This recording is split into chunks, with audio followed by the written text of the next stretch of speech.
Бәрі Мадина мені анасымен таныстырған күннен басталды. Ол күнге дейін мен өзімді сабырлы, шекарасын білетін адаммын деп ойлайтынмын. Бірақ кейде бір ғана көзқарас, бір ғана үн, бүкіл өміріңді екіге бөліп жібереді екен. Мадина екеуміз 1,5 жылдан бері бірге едік. Екеуміз де ересекпіз. Өмірге деген көзқарасымыз ұқсас. Ол салмақты, көп сөйлемейді, бірақ әр сөзінің салмағы бар. Мен артық қиялдамайтын, жоспармен жүретін жігітпін деп ойлайтынмын. Сол күні ол, анаммен танысатын уақыт келді деді. Жүрегім біртүрлі соғып кетті. Неге екенін білмеймін. Олардың үйіне күндіз бардық. Әкесі іссапарда екен. Әскери адам, үйде сирек болады дейді. Есікті ашқан сәттен бастап, бәрі басқаша өрбіді. Ол күлімсіреп тұрды. Жай ғана күлімсіреу емес. Сенің ойымды оқып тұрғандай, тым терең, тым тыныш күлкі. Сен боларсың ғой, деді ол көзіме тік қарап. Болашақ күйеу бала. Дауысы жұмсақ. Бірақ сол жұмсақтықтың астында бір салқын нәрсе бардай сезілді. Өзім де байқамай төмен қарадым. Танысып қойыңыздар, деді Мадина. Гүлзада деп қолын ұсынды ол. Қолын ұстаған сәт. Қарапайым ғана амандасу еді, бірақ алақаны тым жылы болды. Сол жылу ұзаққа дейін кетпей қойды. Сол күннен бастап мен оны Гүлзада апай деп атап кеттім. Көзқарас. Кейін біз жиі кездесетін болдық. Үйге емін-еркін кіріп шығамын. Шай ішеміз, әңгіме айтамыз. Әдеттегі отбасы тіршілігі сияқты. Бірақ бір нәрсе мазалай берді. Гүлзада апайдың маған қараған көзқарасы. Ол көзқараста ашық ештеңе жоқ, бірақ тым көп мағына бар. Бір күні Мадина жоқта шай үстінде ол кенет айтты. Мен оның туған анасы емеспін. Дауысы сабырлы. Мен үндемедім. Ол кішкентай кезінде әкесі екеуміз қосылдық. Солай өсті. Өз анасын сирек еске алады. Осы сөзден кейін үйдің іші тіпті тынышталып кетті. Сол сәттен бастап мен түсіндім. Бұл әйел кек ана емес. Бұл өмірден көп нәрсе көрген, ішіндегі сезімді сыртқа шығармайтын әйел. Ал ондай адамдар ең қауіпті адамдар. Автобус. Қысқы демалыста Мадина ауылға кететін болды. Кешкі автобус. Оны шығарып салуға үшеуміз бардық. Қоштасу ұзақ болды. Автобус кетіп бара жатқанда Гүлзада апай ұзақ қарап тұрды. Сосын жай ғана.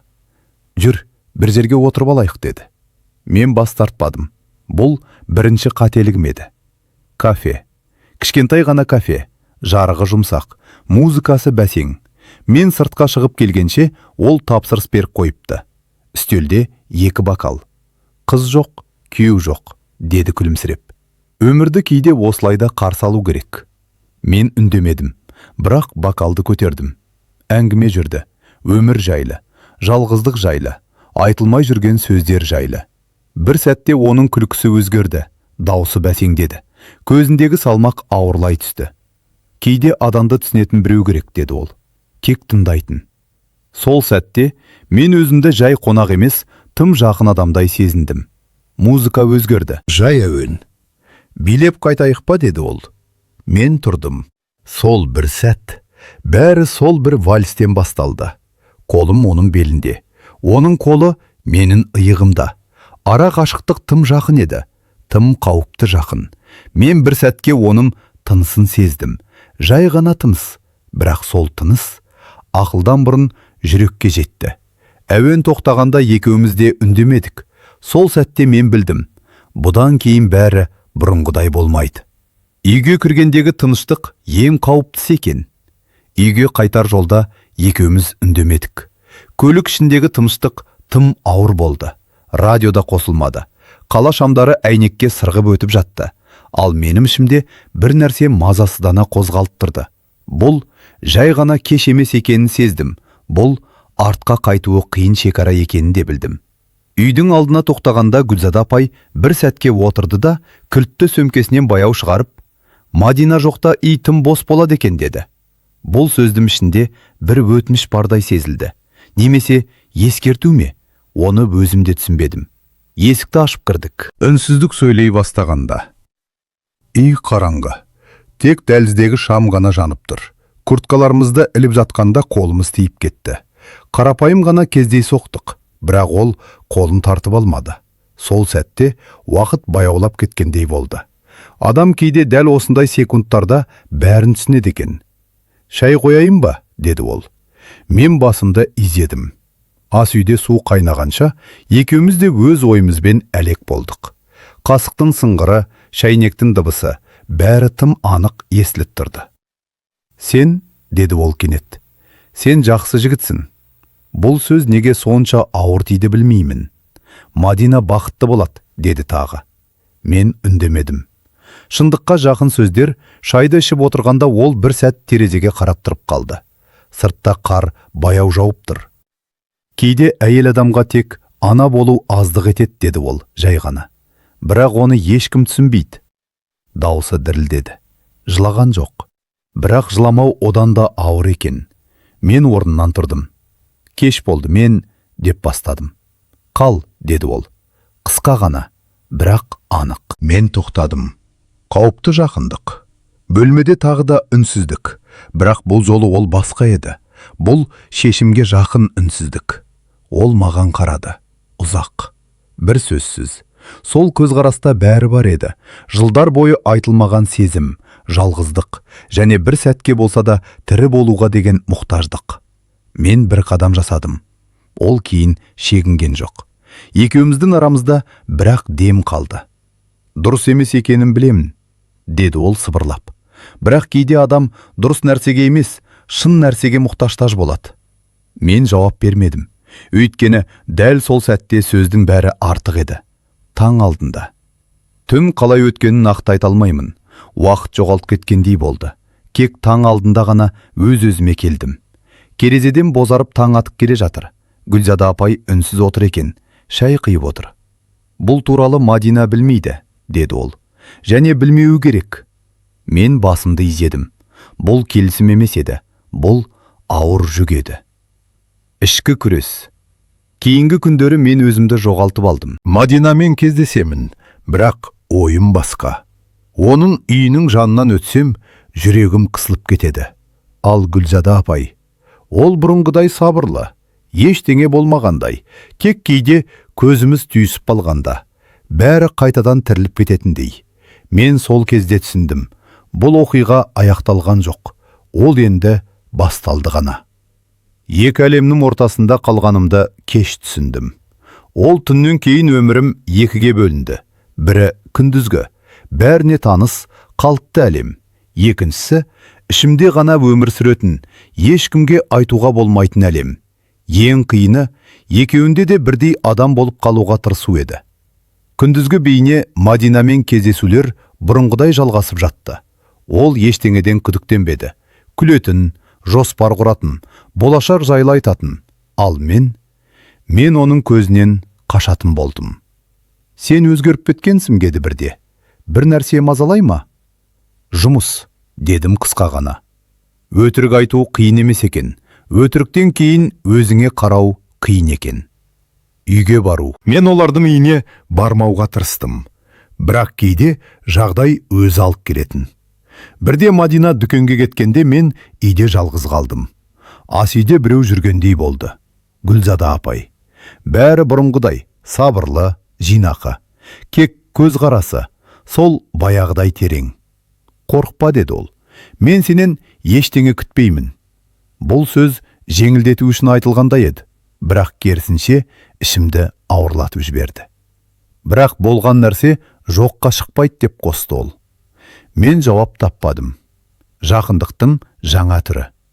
Біз енді бір-бірімізге тиіспейтінбіз. Сөйлескенде ара қашықтық сақтайтынбыз. Бірақ кейде бір ғана сөз, немесе үнсіздік, бәрін қайта қозғайтын. Ол маған бұрынғыдан да бөтен, бұрынғыдан да жақын еді. Көрші Сережа. Бір кеште аулада көрші Сережаға жолықтым. Қолында бөтелке, әдеттегідей көмілді. «Кел, бір стақан ішеміз», деді. Мен келістім. Әңгіме әр жаққа кетті. Өмір, әйелдер, қатеріктер. Бір кезде мен ішімдегіні байқамай айтып қойдым. Толық емес, кек ишарамен. Сережа күлді. «Эх, брат», — деді. У нас у русских такие истории классика. Главное, головой думай. Оның жеңіл қабылдауы мені шошытты. Мен үшін бұл күлкілі емес еді, қауіптің жақындауы. Сол күннен кейін мен бір нәрсені сездім. Бұл құпия ұзақ сақталмайды. Гүлзада апайда соны түсінгендей. Бір күні бәрі ашылады, деді ол бір кеште. Сол үшін сен дайын болуың керек. Неге сен сонша сабырлысың деп сұрадым. Ол жымиып қана қойды. Өйткені мен өмірдің ең қиыны өткенін білемін, деді. Ал бұл кек сынақ. Таңдау.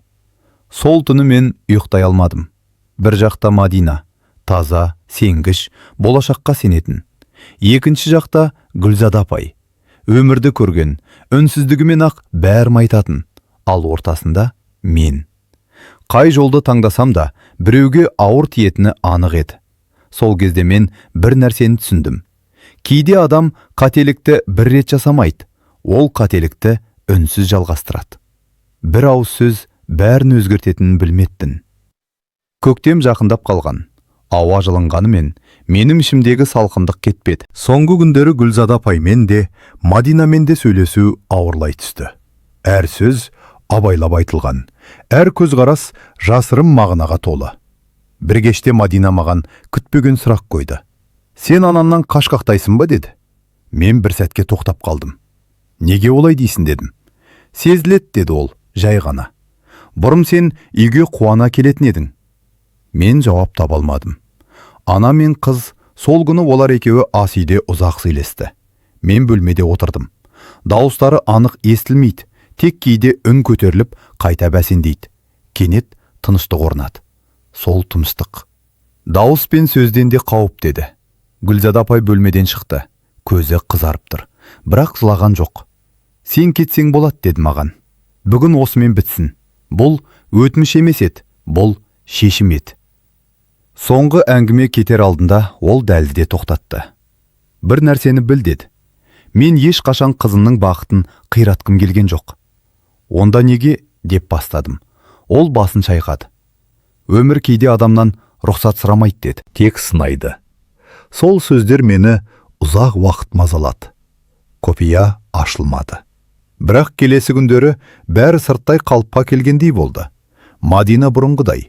Гүлзада апай салқын, бірақ сыпайы. Бірақ бір нәрсе үзілді. Үйдің ішінде бұрынғы жылу жоқ еді. Бірде кетіп бара жатып, мен артыма қарадым. Гүлзада апай терезенің жанында тұр екен. Көзіміз түйісті. Ол жымиған жоқ, тек басын изеді. Бұл қоштасу еді. Эпилог орнына. Уақыт өтті. Мадина мен өмірім басқа арнаға бұрылды. Бәрі дұрыс сияқты. Бірақ кейде түнде кафедегі бәсен музыка есіме түседі. Ас үйдегі тыныштық. Айтылмай қалған сөздер. Мен бір нәрсені анық түсіндім. Кейбір құпиялар ашылмаса да, адамды өмір бойы үнсіз үлесіп жүреді. Ал ең қауіпті сезім ешқашан сөзге айналмаған сезім.